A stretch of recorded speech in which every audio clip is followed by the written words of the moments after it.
जय सनातन धर्म की प्रिय सनातनियों, आप सभी का स्वागत है हमारे इस कार्यक्रम में। सनातनियों, आज आपके सामने मैं एक ऐसा सनातन का रहस्य रख रहा हूं जिसको जानने के पश्चात आपको अपने हिंदू संस्कृति पर भी गर्व होगा और सनातन धर्म पर भी गर्व होगा। हमारे सनातन धर्म के अंदर इन रंगों की विशेषताओं को बहुत अच्छी तरह से डिकोड किया गया है और यही कारण है कि हमारे हिंदू संस्कृति के अंदर संत महात्माओं ने भगवा रंग धारण किया है। वो कोई और रंग भी तो पहन सकते हैं, वो भगवा ही क्यों पहनते हैं? क्या इसके पीछे भी कोई रहस्य है? अन्य धर्मों के अंदर सफेद रंग को प्राथमिकता दी गई है। चर्च के अंदर पादरी सफेद रंग के कपड़े पहनते हैं। आप शेख को देखेंगे मिडिल ईस्ट के अंदर, तो वहां पर वो लोग सफेद रंग का कपड़ा पहनते हैं और सर पे काले रंग की रिंग भी लगाते हैं। काला रंग इस धरती का वो रंग है, इस ब्रह्मांड का वो रंग है जो ऊर्जाओं को अपनी ओर खींचता है। इसीलिए जब कोई तारा मरता है तो वो ब्लैक होल में समा जाता है। ब्लैक होल का मतलब ही काला है। इसीलिए हमारे सर पर भी काले बाल हैं और हमारे ऊर्जा खंड के अंदर वो ताकत है जो ब्रह्मांड की ऊर्जाओं को अपनी ओर खींचती है और एक काले रंग के जो हमारे बाल हैं ये उसमें सहयोग प्रदान करते हैं। इसलिए विप्र पंडित भी अगर पूरा सर मुंडवा भी लेते हैं तो भी पीछे एक चोटी जरूर रखते थे। चाणक्य की आप फोटो देखिए, उसमें आपको बिल्कुल पता लगेगा। पुराने जो वैदिक समय पर शास्त्रों का अध्ययन किया करते थे उनको भी इसी विशेष तरह से वो चोटी रखा करते थे, केवल इस ऊर्जा खंड के आसपास। बाकी सब जगह से वो काले रंग को समाप्त कर देते थे, यानी बालों को मुंडवा लेते थे। इसके पीछे का विज्ञान ये है। तो काला रंग इस ब्रह्मांड की ऊर्जाओं को अपनी ओर आकर्षित करता है और सफेद रंग हमारी ऊर्जाओं को फैलाता है। इसीलिए सनातन के हमारे इस ज्ञान को तो कॉपी किया गया, सफेद रंग को तो उन्होंने अपना लिया, लेकिन चूंकि सनातन के रहस्य को तो हिंदू संस्कृति के अंदर ही जाना समझा गया है, इसीलिए हम उससे और दो कदम आगे की बात जानते हैं कि भगवा रंग जो होता है वो इस ब्रह्मांड की नौ ऊर्जाओं को बैलेंस करने का काम करता है। इसीलिए हमारे संतों महापुरुषों ने इस भगवा रंग को धारण किया है।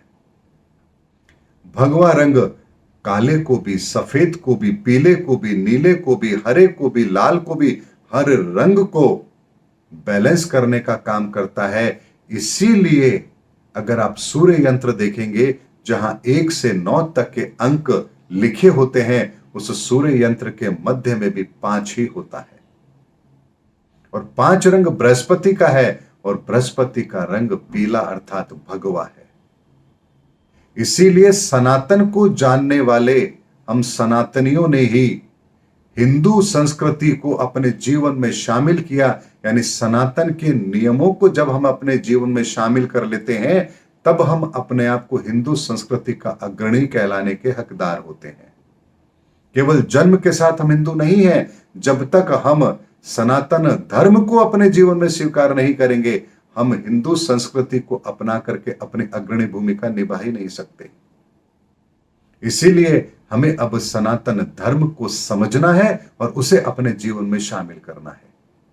इसीलिए हमारे महापुरुष भगवा पहना करते थे ताकि इस संसार की समस्त ऊर्जाओं का संतुलन बना सके, अनुसंधान कर सकें और उन अनुसंधान के द्वारा जो परिणाम प्राप्त हो उनको हमारे जीवन में शामिल कर सकें।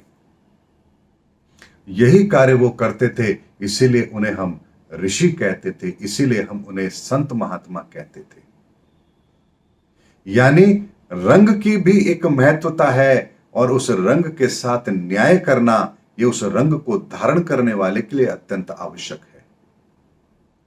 अगर हम भगवा धारण कर रहे हैं तो हमें इस भगवा रंग को, उसकी ताकत को भी समझना पड़ेगा, उस कार्य को भी समझना पड़ेगा जिस कार्य के लिए हमने भगवा धारण किया है। अगर आपने भगवा धारण किया है तो इसके महत्व को समझिए, इसकी ऊर्जाओं के संसार को समझिए। अगर आप इसके साथ न्याय नहीं कर रहे हैं तो ये भगवा रंग एक दिन आपको ही सही रास्ते पर ला देगा, आपके साथ ही पूरा न्याय कर देगा। फिर आप ये मत कहना कि अरे हमारे साथ ऐसा क्यों हुआ। क्योंकि रावण ने भी भगवा धारण करने की गलती की थी छल कपट के लिए। उसका हर्ष क्या हुआ था कि आप लोग जानते हैं। इसीलिए ये भगवा रंग इस ब्रह्मांड की समस्त ऊर्जाओं को नियंत्रित करने का कार्य करता है, बैलेंस करने का कार्य करता है, आपको ईश्वर की ऊर्जा के साथ जोड़ने का कार्य करता है। और इस भगवा रंग के साथ कभी भी आपने यदि छल कपट को शामिल कर लिया, बेईमानी को शामिल कर लिया, स्वार्थ को शामिल कर लिया, तो ये भगवा वस्त्र, ये भगवा रंग एक दिन आपके साथ ही न्याय कर देगा। और वो न्याय ऐसा होगा जिसको आपको स्वीकार करना ही पड़ेगा। इसीलिए ऊर्जाओं को समझिए, ऊर्जाओं के संसार को समझिए, सनातन को समझिए, अध्यात्म को समझिए और अपने जीवन में उसको शामिल कीजिए। इसलिए हर रंग का प्रयोग जब आप करते हैं तो एक विशेष तरह की ऊर्जा आप अवश्य अपने साथ शामिल करते हैं। इसीलिए सकारात्मक ऊर्जाओं को अपनी ओर आने के लिए इस भगवे रंग का भी आप प्रयोग करें तो बहुत सावधानी से करें। सफेद रंग का प्रयोग अगर आप कर रहे हैं तो आप अपनी ऑरा की ऊर्जाओं को दूसरों की तरफ भेज रहे हैं। और अगर आप काले रंग का प्रयोग कर रहे हैं तो आप ऊर्जाओं को अपनी ओर आकर्षित कर रहे हैं। इसीलिए अगर आप में क्षमता नहीं है ऊर्जाओं को समाहित करने की तो काले रंग का प्रयोग मत करना। अगर आप खुद कमजोर हैं तो सफेद रंग का प्रयोग मत करना, वरना और कमजोर हो जाएंगे। और मन से मलिन है, विचारों से मलिन है तो भगवा रंग धारण करने की गलती मत कर लेना। इसीलिए हमारी कुंडली के अंदर ग्रहों का एक कॉम्बिनेशन होता है जो हमें यह बताता है कि कौन सा रंग आपके लिए शुभ बनेगा और कौन सा रंग आपके लिए अशुभ बनेगा। जो शुभ रंग है उनका बहुतायत में प्रयोग कीजिए और जो रंग आपके लिए अशुभ बन रहा है उसका परहेज कीजिए। ये वो सनातन का ज्ञान विज्ञान है जिसे हम जानकर के यदि इसका प्रयोग करेंगे तो हम अपनी ऊर्जाओं को, अपने सोच को, तो हम अपने जीवन के अंदर उन सकारात्मक ऊर्जाओं को शामिल कर पाएंगे जिसके द्वारा हम फिर बहुत बड़े कार्य सहजता से कर पाएंगे। इसीलिए हमारी बहुत सारी समस्याओं का समाधान भी हमें मात्र रंगों के प्रयोग से मिल जाता है। इस प्रयोग को अपने जीवन में शामिल कीजिए, फिर देखिए आपके जीवन में भी परिवर्तन कैसे आता है। मिलेंगे अगले वीडियो के अंदर, तब तक के लिए जय हिंद, जय भारत, जय सनातन धर्म।